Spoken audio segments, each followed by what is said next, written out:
আসসালামু আলাইকুম ভাই। আপনারা সবাই জানেন যে আমি রোস্টিং ভিডিও বানাই আর সবাই বিনোদন দিই, কিন্তু কিছু কিছু সময় ভিডিও তো বানানো দূরে থাক, কিছু কিছু মানুষের কাণ্ড দেখলে মেজাজটাই খারাপ হয়ে যায়। যেমন স্ক্যানারে ফটোটা দেখেন। আচ্ছা ভাই, আপনি নিজের অনেক হিরো ভাবতেছেন, তবে অন্যের ধর্ম নিয়ে আপনি ট্রোল করতেছেন কে?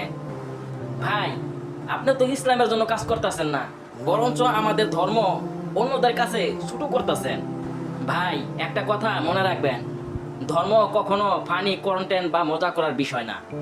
আপনি খুব ভাব দেখাইতেছেন, কিন্তু কাল যখন আপনার এই বোকামির জন্য ওই পাশ থেকে আমগো এই ধর্ম লিয়া কুটুর কি করবে বা আমাদের নবীকে নিয়ে কোনো খারাপ মন্তব্য করব, তখন ভাই আপনার আমার কি অবস্থা হইব? নিজের সস্তা জনপ্রিয়তা পেতে গিয়ে ইসলাম ধর্মকে ছোট করেন না। হিন্দু ভাইদের উদ্দেশ্যে বলতেছি, কিছু কিছু মানুষ আছে যা আমাদের ধর্ম বা অন্য ধর্মকে বিভ্রান্ত সৃষ্টি করার জন্য একটা বিশৃঙ্খলা সৃষ্টি করে। তাই ভাই, দয়া করে আপনারা এই বিষয় নিয়ে কোনো মন্তব্য করেন না। কারণ ভাই, আমাদের ধর্ম অন্য ধর্মকে সম্মান করতে শেখায়, কোনো অপমান নয়।